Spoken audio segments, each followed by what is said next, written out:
welcome back to my YouTube channel. Today we're going to be talking about credit and credit scores, everybody's favorite topic. We're also going to be talking about smashing the like button and subscribing to my channel if you want more videos on personal finance and how you can shape yourself for a better financial future. So if you're like me, maybe you always kind of thought that credit cards were sketchy. Like, I always heard more bad things about credit cards than good things. But there are a ton of good things that can come from having a healthy relationship with credit card agencies and with credit cards.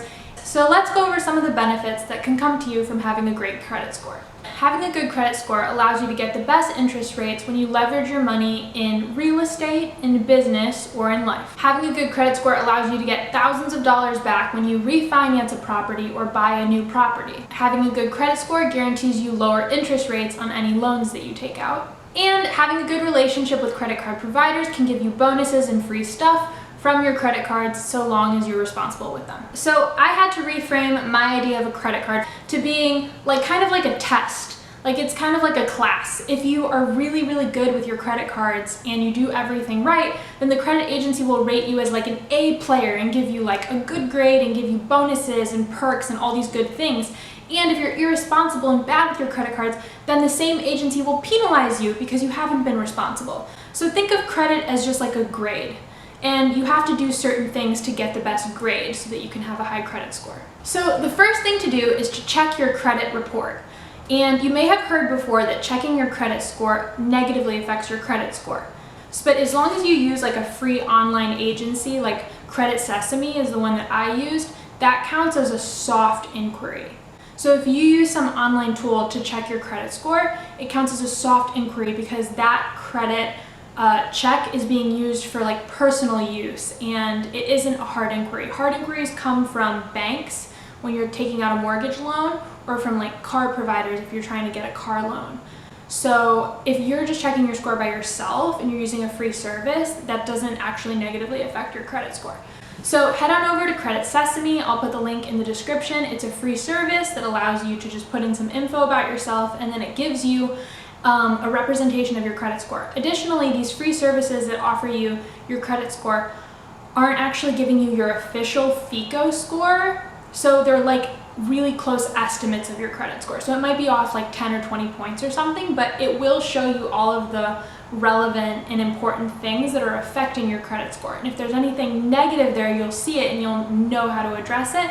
If there's anything positive, then you can keep doing that and understand what you're doing well. So Credit Sesame breaks down your score into different categories and what percentage influence each category has on your total score. So payment history is the first category and that counts for 35% of your score. Credit usage or credit utilization counts for 30% of your score. Credit age counts for 15% of your score. Account mix accounts for 10% of your score. And credit inquiries counts for 10% of your score. So the first thing that affects your score is payment history, accounting for 35% of your score. These are really important.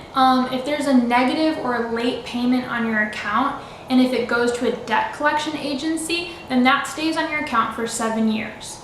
So if you have a late payment, as long as it's under 30 days, if it's like 10 days late or 20 days late, that usually actually never gets reported anywhere. Normally the company or the credit card will just wait for you kind of, and then if it's 30 days late, that's the first report that goes to the credit card agency. So 30 days late is like the first time it's reported, 60 days late it's reported again, 90 days late it's reported again, and at 150 days it goes to a debt collection agency. And that becomes like a permanent remark on your record that lasts 7 years to remove. The bad news is, in order to get an 800 or 100% rating in this category, you have to be pretty freaking diligent about your on-time payments.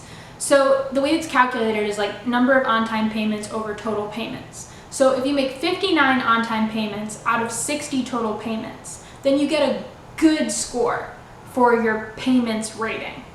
If you make 119 payments out of 120 payments on time, then you get the best possible rating for on-time payments. So basically, if you miss any payment in your credit card history, you need at least 119 good payments in order to balance that out and get the most awesome perfect score. So let's say you were really delinquent about your payments and you really want to improve in this category. What are some things you can do?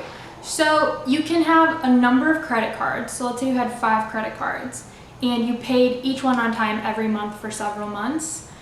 It doesn't count as one payment per month. It counts as 5 payments per month because you have 5 different cards. So if you have missed 1 or 2 payments or something and you want to improve in this category, possibly having more cards can help you with that. The second major category that makes up your credit score is credit usage or credit utilization, and it makes up 30% of your total score.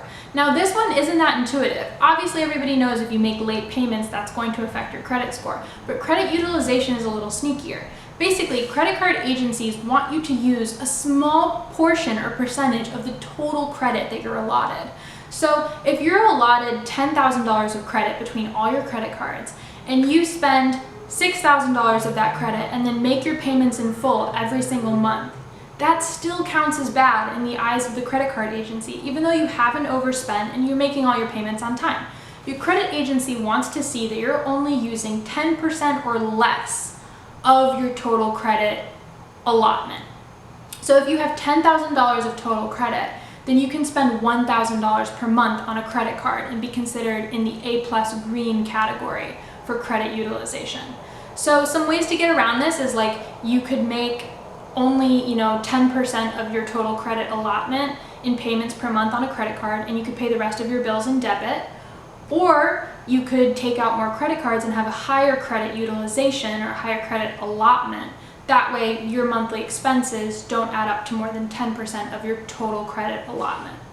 So Credit Sesame is really awesome for this. If you go to Credit Sesame and type in your info and get the report, it shows you all of your credit cards, the total amount of credit that you're allotted, and how much you're spending on each card.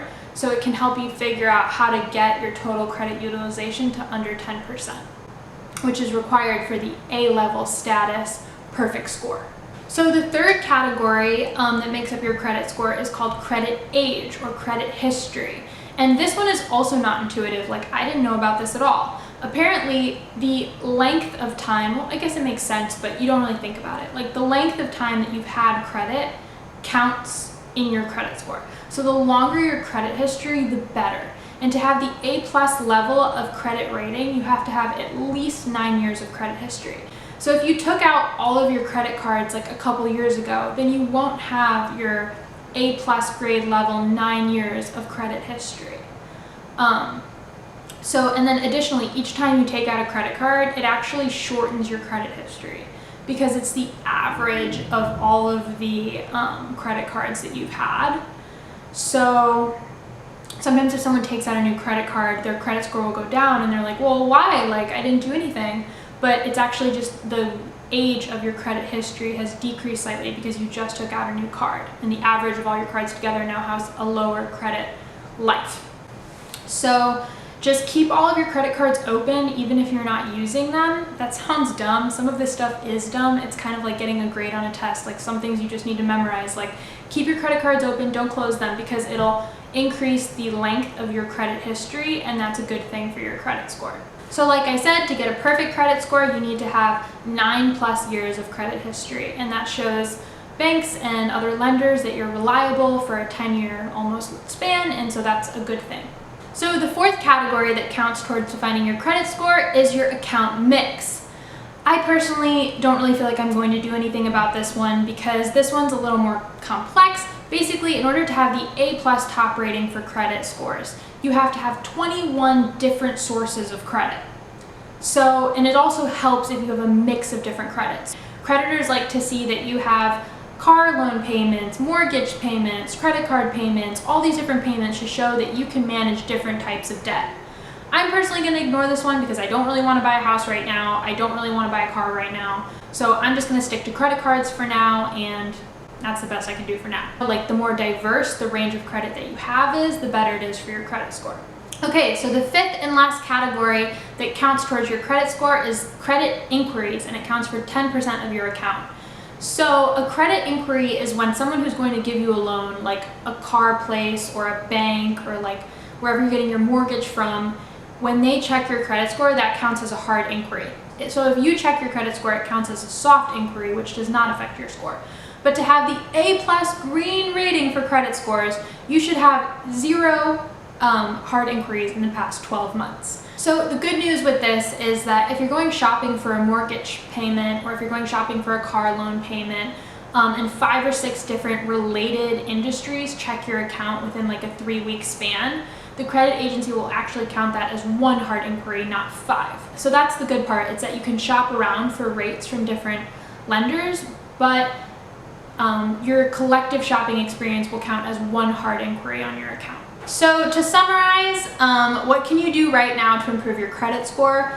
Go to Credit Sesame, type in your info, check out what's going wrong or right in your account. Think about some of the things that I mentioned for the different categories and how you might want to make some adjustments to improve your score in any of the categories. And then just so you know, anything over 760 is pretty much considered great, even though everybody's like, oh, I want an 800 score because that's like the gold standard. That's like an A+, but a 760 or above will get you all the best rates for real estate, for mortgages, car payments.